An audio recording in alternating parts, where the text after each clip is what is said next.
Menelaah struktur dan bahasa teks deskripsi.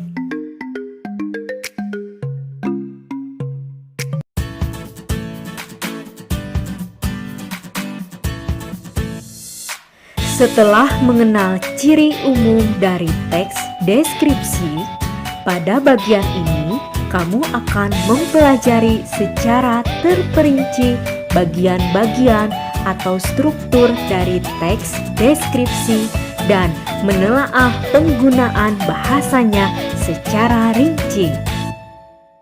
Nah, kegiatan kedua ini sebagai bekal kamu menghasilkan teks deskripsi yang baik. Untuk memahami kedua bahasan tersebut, ayo belajar sungguh-sungguh di rumah belajar.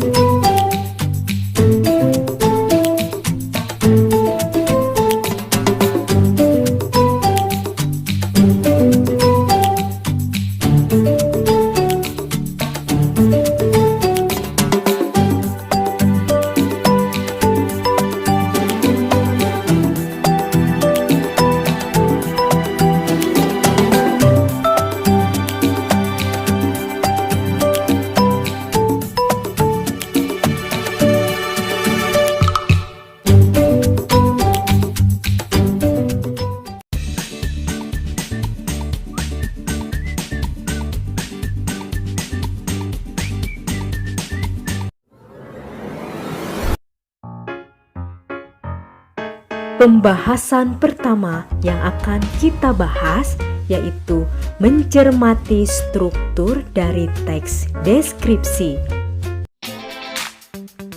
Perlu kamu ketahui bahwa teks deskripsi memiliki 3 bagian struktur. Ketiga struktur tersebut diantaranya yang pertama identifikasi, yang kedua deskripsi bagian, dan yang ketiga terdapat penutup atau simpulan. Mari kita bahas identifikasi sebagai struktur yang pertama. Identifikasi disebut juga dengan gambaran umum. Nah, di dalam identifikasi berisi nama objek yang dideskripsikan, lokasi, sejarah lahirnya, makna nama, dan pernyataan umum tentang objek. Agar kamu lebih memahami tentang identifikasi ini, ayo perhatikan contoh identifikasi pada salah satu teks deskripsi yang berjudul Rumah Tongkonan. Seperti yang telah kamu ketahui bahwa identifikasi merupakan gambaran umum tentang suatu objek. Pada paragraf pertama teks deskripsi ini terdapat gambaran umum tentang nama objek, lokasi, dan gambaran umum objek. Apakah benar ketiga gambaran umum tersebut terdapat di dalam paragraf pertama teks deskripsi ini? Ayo simak pembacaan kutipan teks berikut dengan saksama agar mengetahui kebenarannya. Tongkonan adalah rumah adat masyarakat Toraja. Tongkonan berasal dari kata tongkon yang artinya duduk bersama-sama. Suku Toraja yang memiliki rumah adat ini pegunungan yang berbatasan dengan Kabupaten Engrekang, Sulawesi Selatan. Rumah adat ini merupakan salah satu ikon suku Toraja selain upacara pemakamannya. Toraja termasyhur oleh karena rumah adatnya yang unik dan cantik ini. Oleh karena arsitekturnya yang menarik, Tongkonan kemudian dinobatkan sebagai rumah adat Toraja. Tongkonan berada di antara pohon-pohon bambu di puncak bukit. Tongkonan terletak sekitar 12 km ke arah utara dari Rantepao. Memasuki Rantepao, akan kita temui tongkonan berjajar rapi dan indah, seakan menyambut dengan ramah setiap pengunjung yang datang. Nah, sudah terjawab bukan? Jadi, identifikasi itu terletak pada paragraf pertama yang menggambarkan, contohnya, nama objek, bisa juga lokasi, atau gambaran apapun tentang objek tersebut. Sudah paham kan?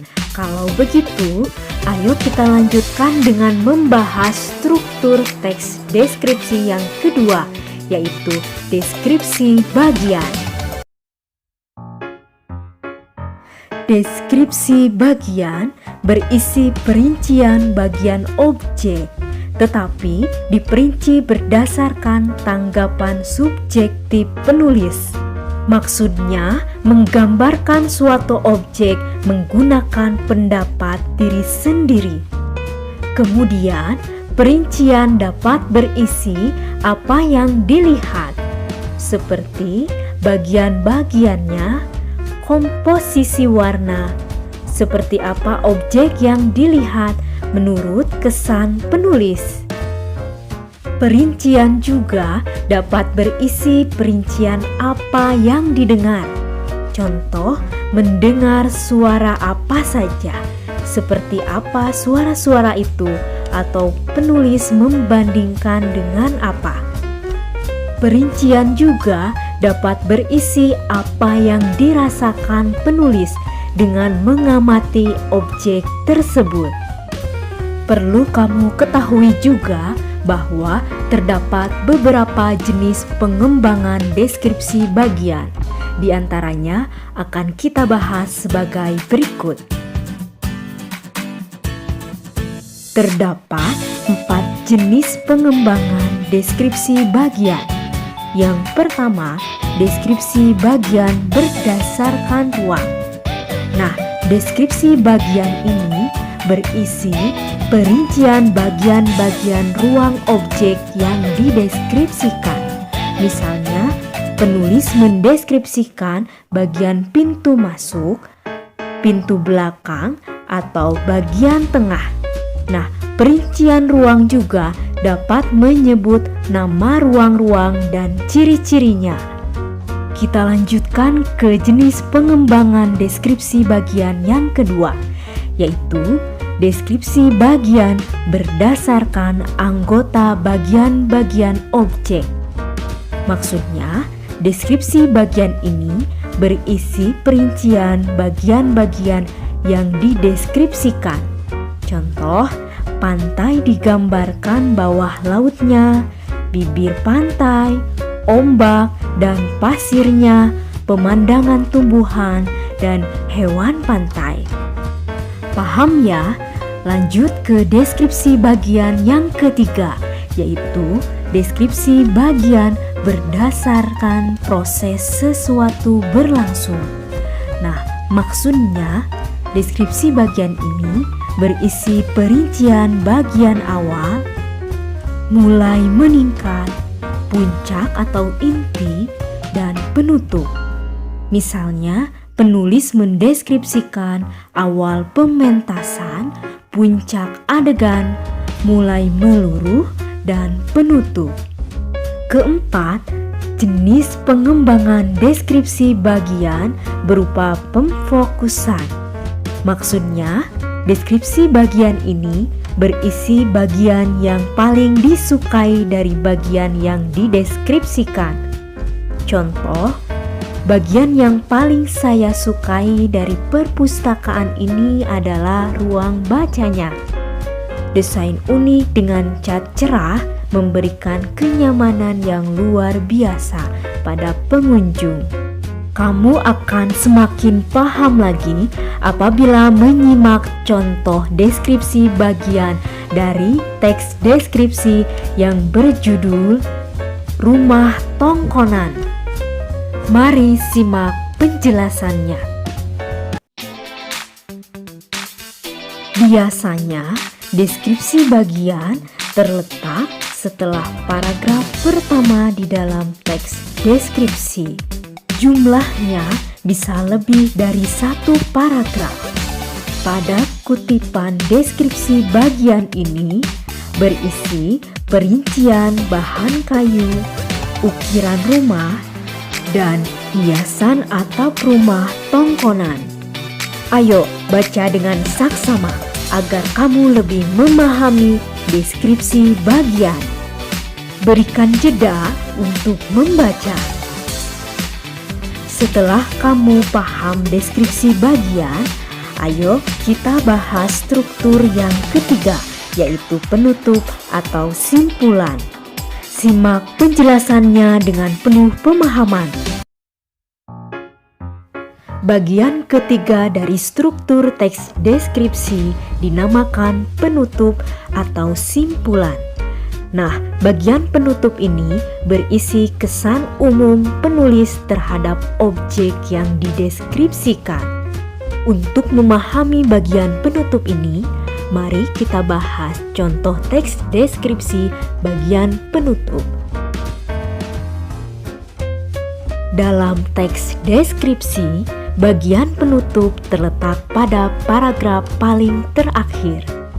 Nah, penutup berisi kesan dari si penulis mengenai objek yang dideskripsikan. Contoh berikut merupakan kesan si penulis terhadap rumah tongkonan. Agar kamu lebih paham bagian ini, simak pembacaan bagian penutup rumah tongkonan.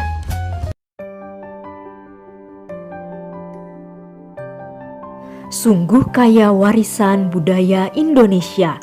Kita bangga memiliki warisan budaya dengan nilai artistik yang tinggi dan unik.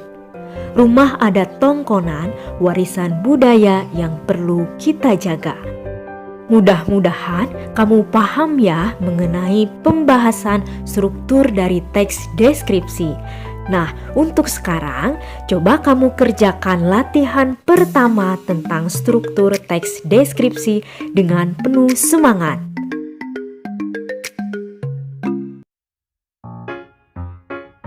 Jawablah pertanyaan berikut ini dengan benar. Latihan pertama, soal nomor 1. Apakah ciri bagian teks yang disebut identifikasi? Soal nomor 2. Apakah ciri bagian teks yang disebut deskripsi bagian? Dan nomor 3, bagaimana ciri bagian penutup atau simpulan teks deskripsi? Sempatkanlah untuk menjawab soal ini pada kolom komentar ya. Apabila sudah selesai, mari kita bahas pembahasan kedua mengenai penggunaan bahasa pada teks deskripsi. Materi ini sangatlah penting, untuk itu simak pembahasannya sampai selesai dan paham.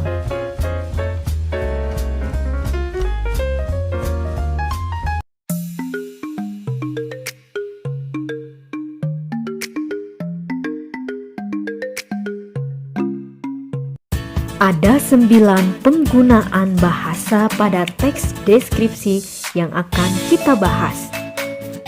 Nah, ke-9 penggunaan bahasa tersebut diantaranya yang pertama, penggunaan kalimat perincian untuk mengonkretkan. Yang kedua, penggunaan kalimat yang menggunakan cerapan panca indera. Yang ketiga, penggunaan kata dengan kata dasar atau yang disebut dengan KPTS. Yang keempat, penggunaan sinonim pada teks deskripsi. Yang kelima, penggunaan kata depan. Yang keenam, penggunaan kata khusus. Yang ketujuh, penggunaan kata depan, di, dan huruf kapital. Yang kedelapan, mendaftar kalimat bermajas. Dan yang ke-9, penggunaan pilihan kata bervariasi. Mari simak pembahasan penggunaan bahasa teks deskripsi tersebut dengan sungguh-sungguh dan semangat. Pembahasan yang pertama mengenai penggunaan kalimat perincian untuk mengonkretkan. Perlu kamu pahami bahwa kalimat perincian adalah kalimat yang isinya tentang penjabaran suatu objek yang dimaksud. Kalimat perincian biasanya menceritakan lebih dalam mengenai maksud, asal-usul, manfaat, contoh-contoh, proses, data diri seseorang, dan lain-lain. Untuk bisa memahami lebih dalam lagi, ayo perhatikan contoh berikut ini. Cermati kata benda dan kata yang mengikuti kata benda atau yang menjelaskan kata benda tersebut. Perhatikan kalimat ibuku orang yang sangat baik. Pada kalimat tersebut, ibuku merupakan jenis kata benda yang diikuti dengan penjelasannya bahwa ibuku di sini dijelaskan orang yang sangat baik. Kalimat tersebut diperinci lagi atau dijabarkan untuk menjelaskan sosok ibuku. Perinciannya yaitu dia berusaha menolong semua orang. Dia ramah dan tutur katanya lembut kepada siapa saja. Itulah perincian atau penjabaran untuk menjelaskan sosok ibuku. Ya, penggunaan kalimat perincian sangat diperlukan dalam menulis teks deskripsi agar pembaca dapat memahami lebih rinci objek yang dideskripsikan. Yang kedua, penggunaan kalimat yang menggunakan cerapan panca indera. Maksudnya, di dalam teks deskripsi berisi kalimat yang seolah-olah dapat dilihat, didengar, dan dirasakan. Perhatikan contoh berikut agar kamu dapat lebih memahami kalimat yang menggunakan cerapan panca indera. Pahami tabel berikut ini dengan penuh pemahaman.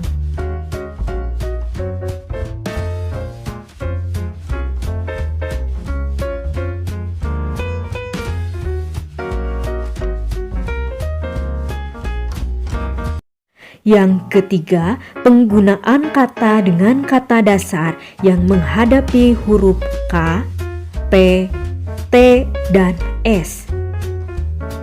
Aturan penggunaan kata tersebut berkaitan dengan penulisan kata berimbuhan pada teks deskripsi. Perhatikan penjelasan berikut ini. Aturan penulisan kata berawalan menasal yang dirangkai dengan kata yang diawali dengan huruf K, P, T, dan S. Ya, perhatikan poin pertama. Fonem K, P, T, dan S luluh jika setelah awalan menasal diikuti oleh kata dasar yang berawalan dengan huruf K, P, T, dan S. Misal, kata berimbuhan memengaruhi yang berawal dari awalan menasal ditambah kata dasar pengaruh. Nah, jadi yang sebelumnya mempengaruhi dengan adanya aturan ini menjadi memengaruhi. Huruf P menjadi luluh atau hilang. Begitupun dengan contoh kata berimbuhan lainnya, misal memesona, mengarantina, dan sebagainya. Kita lanjut membahas poin kedua. Fonem K, P, T, dan S tidak luluh jika setelah awalan menasal diikuti oleh kata dasar yang diawali dengan klaster atau konsonan rangkap. Nah, Seperti yang kamu ketahui, di dalam bahasa Indonesia terdapat huruf vokal dan huruf konsonan. Ya, mungkin kamu sudah mengetahui bahwa huruf vokal terdiri dari A, I, U, E, dan O. Nah, selain itu merupakan huruf konsonan. Paham ya? Nah, jadi fonem K, P, T, dan S tidak luluh jika terdapat klaster atau konsonan rangkap. Misal, kata berimbuhan memprakarsai karena huruf P dan R merupakan konsonan rangkap. Jelas ya? Lanjut ke poin yang ketiga. Fonem K, P, T, dan S tidak luluh jika setelah awalan menasal diikuti oleh kata berimbuhan yang berawalan dengan huruf K, P, T, dan S. Misal, mempertaruhkan dan memperluas. Pembahasan keempat mengenai penggunaan sinonim pada teks deskripsi. Kata memiliki makna yang sama disebut kata bersinonim. Nah, kata bersinonim diperlukan dalam menulis teks deskripsi agar pemilihan kata-katanya menjadi bervariasi. Mari perhatikan contoh berikut ini. Kata indah memiliki sinonim elok, permai, dan molek. Kata mengherankan memiliki sinonim mengagumkan, memukau, dan fantastis. Demikianlah contoh dari kata bersinonim. Pembahasan yang kelima mengenai penggunaan kata depan pada teks deskripsi. Nah, kata depan atau disebut dengan preposisi adalah kata yang secara sintaksis, ilmu tata atau susunan kalimat terletak di depan kata benda atau nomina, kata sifat atau adjektiva, dan kata keterangan atau adverbia. Misalnya, dari, dengan, dan ke. Pembahasan keenam mengenai penggunaan kata khusus. Perhatikan tabel berikut ini. Perlu kamu ketahui bahwa terdapat kata umum dan kata khusus. Nah, kata umum adalah kata yang luas ruang lingkupnya dan dapat mencakup banyak hal. Kata-kata yang termasuk dalam kata umum disebut dengan hipernim. Kata khusus adalah kata yang ruang lingkup dan cakupan maknanya lebih sempit. Ya, kata umum dan kata khusus sebenarnya sinonim, tetapi dengan makna yang lebih khusus. Dengan artian, kata khusus merupakan sinonim kata umum, tetapi dengan tambahan makna atau lebih formal. Misalnya, ada kata keren dan dahsyat, merupakan sinonim kata menarik, tetapi ragam tidak formal. Pembahasan ketujuh mengenai penggunaan kata depan di dan huruf kapital. Kamu perlu mengetahui bagaimana penggunaan kata depan di dan huruf kapital dalam teks deskripsi. Untuk mempelajari hal itu, lengkapilah isi dari tabel berikut dengan memperhatikan teks deskripsi yang berjudul Rumah Tongkonan. Selanjutnya, pada pembahasan yang ke-8, kamu harus pandai mendaftar kalimat bermajas. Nah, majas adalah cara melukiskan sesuatu dengan jalan menyamakan sesuatu yang lain. Kalimat bermajas memiliki arti kiasan. Isilah tabel berikut ini dengan majas yang kamu temukan dalam teks Rumah Tongkonan. Pembahasan terakhir mengenai penggunaan pilihan kata yang bervariasi. Seperti yang sudah kamu ketahui pada pembahasan keempat tentang penggunaan sinonim, bahwa di dalam teks deskripsi menggunakan kosakata secara segar dan variasi kata yang luas. Penggunaan pilihan kata yang bervariasi berawal dari penggunaan sinonim. Mudah-mudahan ada gambaran ya mengenai kaidah kebahasaan dari teks deskripsi. Untuk sedikit menguji pemahamanmu, ayo kerjakan latihan soal kedua mengenai kebahasaan teks deskripsi berikut ini.